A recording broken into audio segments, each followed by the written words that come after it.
Hello বন্ধুরা, নমস্কার। আজ লক্ষ্মীর কিচেনে বানাবো পনিরের রেসিপি করব। কিভাবে করব তোমরা আমার পাশে থেকো বন্ধুরা, দেখতে থাকো। আমি আমার মতন করেই বানাবো। তো পনিরের জন্য নিয়েছি মটর, আলু, পোস্ত, কাঁচা লঙ্কা, টমেটো, ধনিয়া, আদা, এই দিয়েই করব। তো এখন আমি চাকুর সাহায্যে আলুটাকে আমি এইভাবে খোসাগুলি ছাড়িয়ে নিচ্ছি। খুব সুন্দরভাবে ছাড়ানো হয়ে গেছে, দেখুন এভাবে করে ছাড়িয়ে নিচ্ছি। আলুটা এখন আমি ডুমো ডুমো করে কেটে নেব। তো পনিরের মধ্যে ডুমো ডুমো দিলেই ভালো লাগবে। এভাবে করে কেটে নিচ্ছি। তো সবগুলি কাটা হয়ে গেছে। মানে মটরে আমি খোসা ছাড়িয়ে নেব। তো মটর দিলে খুবই ভালো লাগে পনিরের মধ্যে। সবগুলি আমি মটরের খোসা ছাড়ানো হয়ে গেছে। কাঁচা লঙ্কাও নিয়ে নিচ্ছি, যেহেতু কাঁচা লঙ্কা সবজিতে দিলে খুবই ভালো লাগে। তো সবসময় আমরা কাঁচা লঙ্কাই ব্যবহার করি। তো কাঁচা লঙ্কা পরিষ্কার করে নিয়েছি, পরে ধুয়ে নেব। এখন নিরামিষের জন্য তো আদা লাগবে, আদাও আমি খোসা ছাড়িয়ে নিয়েছি। টমেটো নিয়ে নিয়েছি, সবগুলি একসাথে নিয়ে নিচ্ছি। ধনিয়া পাতাও বেছে নেব। তো ধনিয়া পাতাগুলো অনেক বড় বড়, তো ভালো করে বাছতে হবে, যেহেতু আমি ঘাস পাতা থাকে তাই বেছে নেব। তো সব কিছু আমি কাটা বাছা হয়ে গেছে। এখন আমি সবগুলি ধুয়ে নেব। তো ধনিয়া পাতা, কাঁচা লঙ্কা সব কিছু আমি ধুয়ে নিয়েছি। টমেটোটা কেটে নেব। তো টমেটো একটু ছোটো ছোটো করে কেটে নিচ্ছি। টমেটোটা একটু কাঁচা টাইপের আছে, এইভাবে করে কেটে নিয়েছি। আদাটাও আমি কুচিয়ে নেব, তো শিলে বাটতে সুবিধা হয়, তার জন্য আমি ছোটো ছোটো করে কেটে নিয়েছি। তো লঙ্কাটাও একটু ছোটো ছোটো করে কেটে নেব। তখন এইভাবে করে কেটে নিয়েছি। ধনিয়া পাতাও কেটে নেব। আমি সব একবারেই কেটে বেছে রান্না করি, খুব ভালো হয়, সুবিধা হয় রান্না করতে। নাহলে একটা একটা করে করলে বোধ অনেক অসুবিধা হয়। তো সব কিছু কেটে বেছে রান্না করতে বেশি সময় লাগে না। তো ধনিয়া পাতাও কাটা হয়ে গেছে।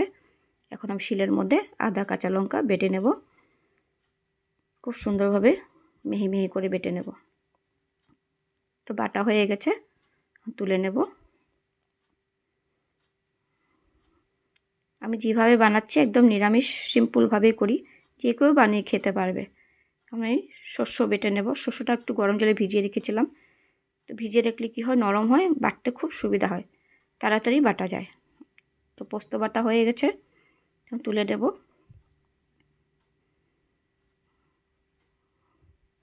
দেখুন হয়ে গেছে বাটা। তো যা যা লাগবে উপকরণ সব কিছু আমি একবারে রান্নার জন্য গুছিয়ে নিয়েছি। এখন আমি রান্না করব। তো কড়াইতে তেল দিয়ে দিয়েছি, পাঁচফোড়ন দিয়ে দেব। পাঁচফোড়নটা একটু লালচে লালচে হবে, শুকনো লঙ্কা, তেজপাতাও দিয়ে দিয়েছি। তো ভালো করে নেড়ে আলু দিয়ে দেব। আলুটাকে একটু লাল লাল করে ভেজে নেব। তো ভালো করে আমি ভেজে নিয়েছি। তো দিয়ে দেব একটু মটর, মটরটাও আমি ভেজে দেবো আলুর সাথে, একসাথে একটু বয়েল হয়ে যাবে। তো ভাজা ভাজা হয়ে গেছে, দিয়ে দিয়েছি আদা বাটা, কাঁচা লঙ্কা বাটা দিয়ে ভালো করে ভেজে নেব। আদা কাঁচা লঙ্কা বাটার গন্ধটা খুব সুন্দর লাগে। এখন মশলাও দিয়ে দিয়েছি। তো জল দিয়ে ফেটিয়ে একটু মশলাটা দিয়ে দেবো সবজিতে, দিয়ে দিয়েছি। ভালো করে আমি ভেজে নেব। তো মশলাটার একটু গন্ধটা খুব সেন্ট বেরোবে ভাজতে ভাজতে। তো ভাজা হয়ে গেছে, দিয়ে দিচ্ছি পোস্ত বাটা।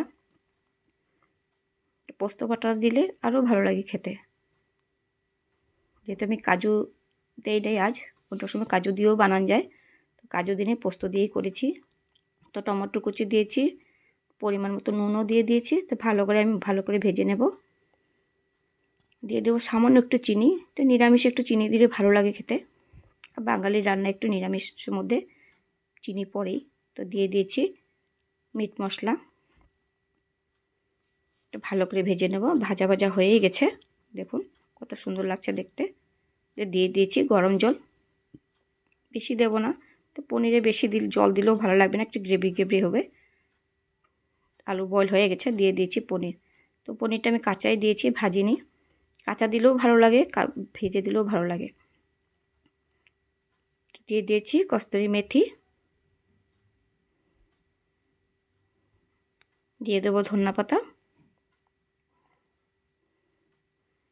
দেখুন সবজিটা কত সুন্দরভাবে হয়ে গেছে। এখন আমি নামিয়ে নেব। দেখুন বন্ধুরা, পনিরের রেসিপি হয়ে গেছে। কেমন হয়েছে বন্ধুরা আমাকে একটু কমেন্ট করে জানিও, ঠিক আছে বন্ধুরা। ইউটিউব বন্ধুরা আমাকে সাবস্ক্রাইব করে দিও। ফেসবুক, ইনস্টাগ্রাম বন্ধুরা আমাকে ফলো করে দিও। আজ এতখানি রইল। Bye bye, tata.